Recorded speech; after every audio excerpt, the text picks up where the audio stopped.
jika Anda mengikuti seruan Nabi. Kita berada di sebuah ambang sejarah. Hak muslim dengan muslim yang lainnya itu ada 6. Diajak untuk berpikir tentang keturunan sebelum nikah.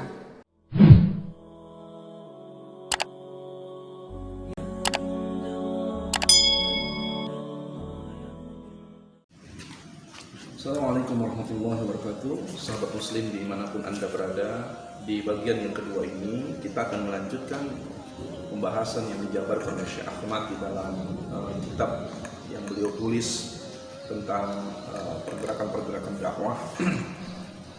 Beliau mengatakan bahwa ada 4 setidaknya dampak seseorang itu ketika mengikuti hawa nafsunya.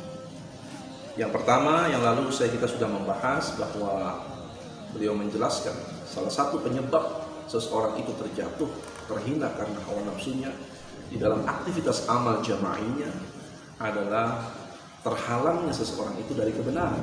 Dia tidak bisa melihat dengan jelas mana jalan yang hak dan mana jalan yang batil, mana jalan yang jelas terang, mana jalan yang salah. Dan yang kedua, kata beliau, dampak dari seseorang itu mengikuti hawa nafsunya adalah mampu merusak akal, sehingga kata beliau berbagai ijtihad atau pendapatnya sangat cacat, tidak sesuai dengan kaidah-kaidah ilmiah yang ada. Orang yang didominasi oleh hawa nafsunya, maka segala yang dikeluarkan, baik itu dalilnya, baik itu ijtihadnya, maka sangat nampak sekali cacat di dalamnya. Karena itu ada istilah yang disampaikan oleh para ulama,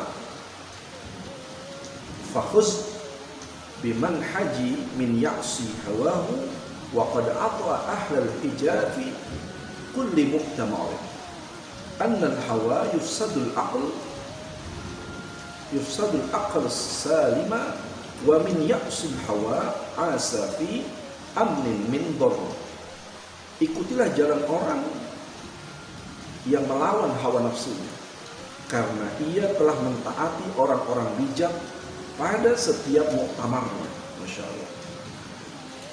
Sesungguhnya hawa nafsu akan merusak akal yang sehat, sedangkan siapa saja yang mengingkari kehendak hawa nafsu, maka ia akan hidup dalam damai, selamat dari segala macam bahaya. Sahabatku sekalian yang dimuliakan Allah, maka jangan sekali-kali hawa nafsu kita mau diperbudak. Sebab hawa nafsu itu adalah kendaraan-kendaraan iblis, kendaraan-kendaraan jin untuk membisikkan kepada kita seolah-olah kita berada di atas jalan yang benar. Hawa nafsu ketika diduduki oleh syaitan, maka orang bodoh akan merasa paling pintar. Orang alim akan merasa bahwa tidak ada yang lebih alim dari dirinya. Sehingga akal sehat seseorang menjadi rusak karena dia telah didominasi oleh hawa nafsu. Yang ketiga, kata beliau, dampak dari seseorang yang mengikuti hawa nafsunya adalah pertengkaran sesama saudara. Ini diungkapkan secara gamblang oleh Sayyid Qutb di dalam kitab Tafsir fi Dhilalil Quran. Beliau menjelaskan tentang apa sebenarnya penyebab perpecahan yang terjadi di tubuh kaum muslimin dalam pentas sejarah Islam di masa lalu maupun hari ini. Di dalam Fidil Al-Quran, Sayyid Qutb rahimahullah ta'ala menjabarkan panjang lebar tentang alasan yang menyebabkan seseorang itu, yang menyebabkan satu kelompok itu menjadi pecah belah di dalamnya. Kata beliau, laisal ladzi yuthiru naza'ahu wa ikhtilafa wijhatan nazar. Kata beliau, penyebab yang membangkitkan pertengkaran bukanlah perbedaan sudut pandang, ya, bukanlah perbedaan sudut pandang.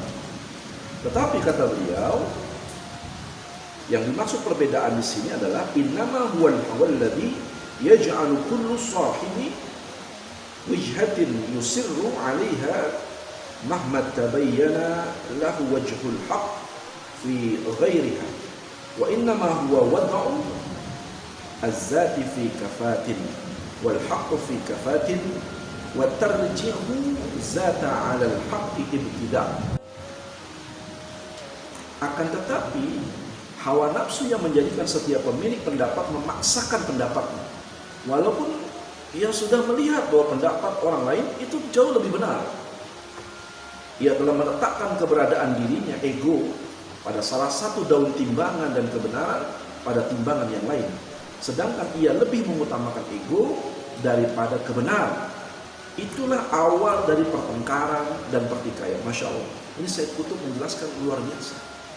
Sahabat muslim dimanapun Anda berada, kalau Anda perhatikan kalimat Sayyid Qutb ini dalam Tazkiratul Quran, maka kita akan dapati bahwa ada banyak pemaksaan-pemaksaan dalil yang dipaksakan. Sehingga untuk membenarkan sikapnya, hawa nafsu ditunggangi oleh syaitan. Kaidah ini berlaku pada siapapun. Rakyat biasa, orang awam, orang alim, para pemimpin, itu semua akan bisa terjadi. Yang terakhir, sebagai penutup dari bab ini adalah dampak dari hawa nafsu yang dikedepankan bagi seseorang itu adalah terhentinya amal, dan bahkan yang celakanya adalah dia bisa meninggalkan perkumpulan kaum muslimin. Boleh jadi dia akan mendapati satu penyakit yang disebut dengan futur, malas, lalai, tidak bergairah, tidak punya ghirah untuk melaksanakan amal.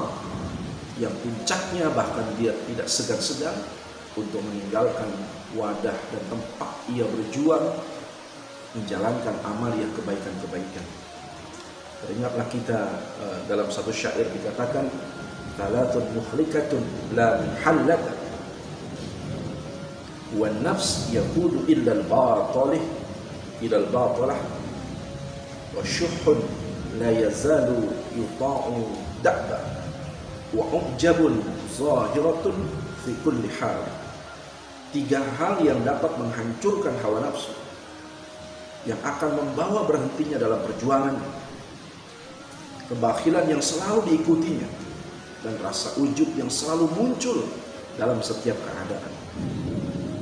Sahabatku yang dimuliakan Allah, beristighfarlah kita kepada Allah atas dominasi hawa nafsu yang sering mengganggu akal pikiran kita, hati kita, karena itu akan merusak amal-amal kita dan menghentikan setiap amal kebaikan kita. Mudah-mudahan kita bisa mendapatkan faidah daripada apa yang diuraikan oleh Syekh Ahmad dalam kitabnya, dan mudah-mudahan Allah melimpahkan rahmat, inayah, dan petunjuk bagi kita semua. Wallahu a'lam bishawab. Assalamualaikum warahmatullahi wabarakatuh.